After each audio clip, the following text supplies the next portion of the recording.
translating in your head. That's the real reason you hesitate before every English sentence, not bad grammar. If you already speak English every day but still translate from your first language before you speak, this is day one of the Almost Native 10 Days to Think in English Challenge. A free daily series that trains your brain to stop translating and start thinking directly in English. This isn't another grammar lesson. It's about understanding how native English speakers actually think, Pak, so you can start thinking that way too. Okay, can I say something and you promise not to get defensive? What? That is already a terrible way to start a conversation. Okay, on that call yesterday, the one with the new clients, you paused before almost every single sentence. I was thinking. Were you thinking or were you translating? Those are the same thing. Are they though? Okay, maybe not exactly the same thing. Yeah, I used to do the exact same thing for years, actually. I genuinely thought I was just being careful. What was it really? Turns out I was just translating slower than I realized. Okay, now you're describing my entire personality. Maybe. But here's the thing. The pause itself isn't the problem. What's happening inside the pause is the problem. Okay, so what's actually happening inside the pause? You're building the sentence in your first language and then converting it every time, automatically. I mean, doesn't everyone kind of do that? That's exactly what I want to get into today, because the answer might change how you think about every conversation you have from now on. Now I'm a little nervous. You should be. A little. Welcome to Almost Native, where we close the gap between the English you learned and the English people actually speak.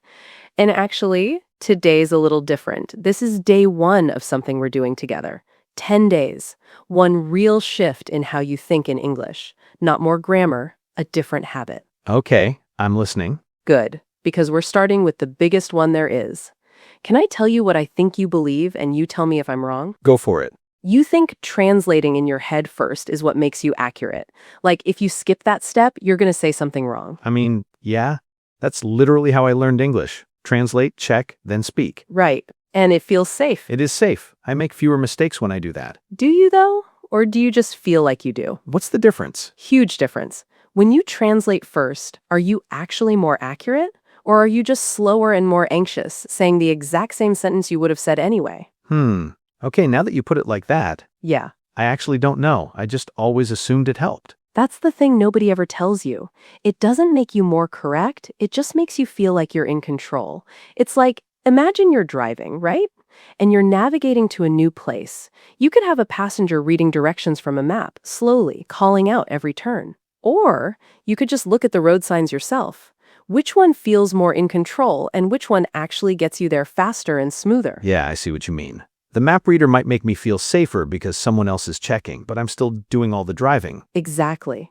You're doing double the work for potentially the same or even worse outcome, because that mental map reader can also introduce delays, misinterpretations, or simply literal translations that don't sound natural in English. Okay, but if it's not even helping, why does it feel so necessary, like I physically can't skip that step? Because nobody ever showed you the alternative, and it's a deeply ingrained habit. We're taught from day one, often in school, that translation is the bridge. But what if the bridge actually leads to a roundabout you don't need to take? So here's the idea for today. If you remember one sentence from this whole video, remember this. Fluency isn't translating faster, it's skipping translation completely. Okay, that sounds nice. How do you actually do that? Think about it this way. Right now, look at something near you. A cup, a phone, whatever. Okay, coffee mug. When you saw it, did you think the word in your first language first? No, I just saw it. I knew what it was. Exactly. You didn't translate the mug. You recognized it directly. Your brain went from image to English word, instantly, no detour. Right. That's direct thinking. You already do it, constantly, with objects. The problem is we only do it with objects, not with ideas, not with feelings, not with full sentences. We've compartmentalized language learning, saying, okay, this is a word, I can just know it, but this is an idea, I must process it first. So the goal is to do that with everything? Eventually, yeah. Start small, a feeling, a short sentence. Skip the middleman wherever you can. Imagine your brain as a really efficient highway system. Right now, when you want to get from idea to English spoken, you're taking a scenic detour through your first language. We're trying to build a direct on-ramp. Cut out the middleman.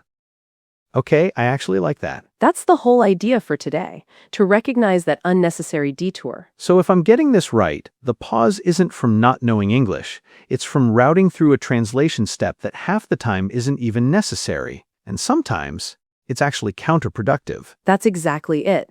Think about how many times you've translated something perfectly in your head, only to say it out loud and realize it sounds off. Because a direct, word-for-word translation rarely works perfectly, especially with idioms or nuanced expressions. Oh, tell me about it. I once tried to translate a common phrase directly, and it came out sounding like I was a robot trying to mimic human speech. It was embarrassing. Right? That's the middleman failing you. Let's actually try it again. Easy one first. Pick one object near you right now. Don't translate it, just say what it is. Laptop. See? Instant, no detour. No thinking in my language, then converting to laptop. Just laptop? Okay, that one was easy though. I use that word constantly. Right, objects are the easiest place to start. They're tangible, concrete. Let's go one step up. Tell me how you're feeling right now, in one word, directly. Focused, honestly. A bit intrigued. Good. And notice, you didn't translate focused from anywhere. You just felt it and said it. You recognized the feeling, and the English word for it came directly. That's fantastic. I didn't even think about that happening. It was just there. That's the actual skill. Now here's the tricky one. Someone asks you, out of nowhere, what did you do this weekend? No time to prepare, go. I went to, visited some friends and then, did some gardening. And there it is. The us and ums are often the sound of that internal translator kicking into high gear. Yeah, okay, I felt myself translating right there, live, especially the gardening part. I was like, how do I say that specific thing I did in the garden? Completely normal. Even after today, this one's going to catch you sometimes, especially under pressure. That's not failure. That's just where the habit is strongest, and where you need to apply this new approach most consciously.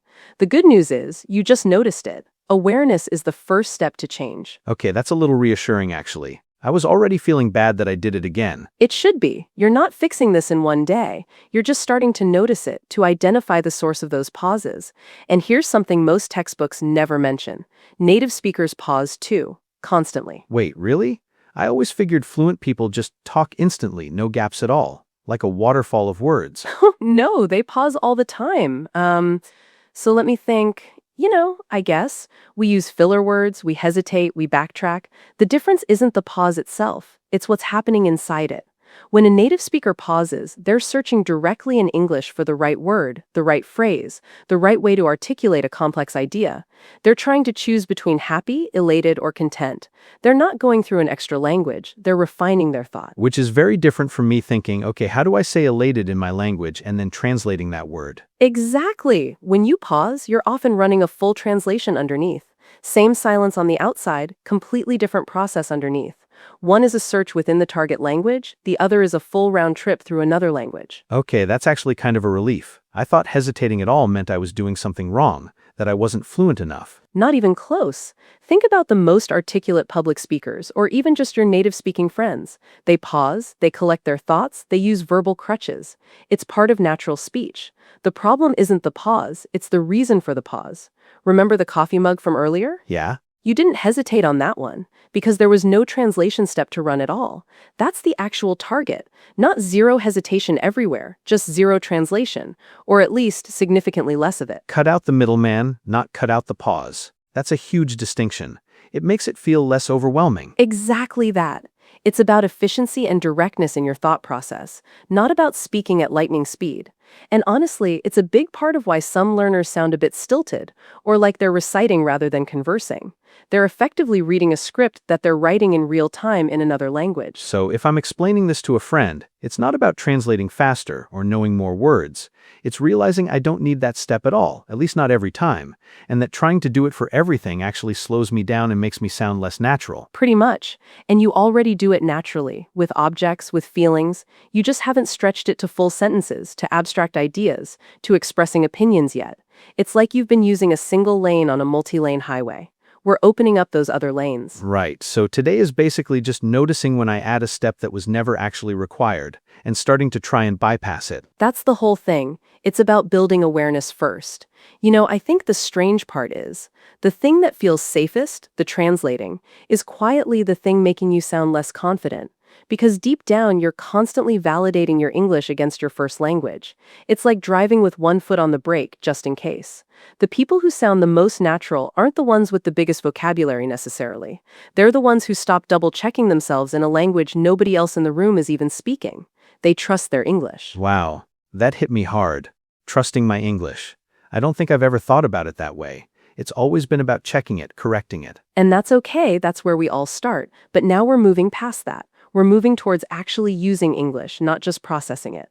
So, what's today's challenge? Okay, I'm ready. Let's do it. Okay, for the next 10 minutes today, look around wherever you are and name everything you see, directly in English. No translating, even the stuff you're not sure about. Just point and name.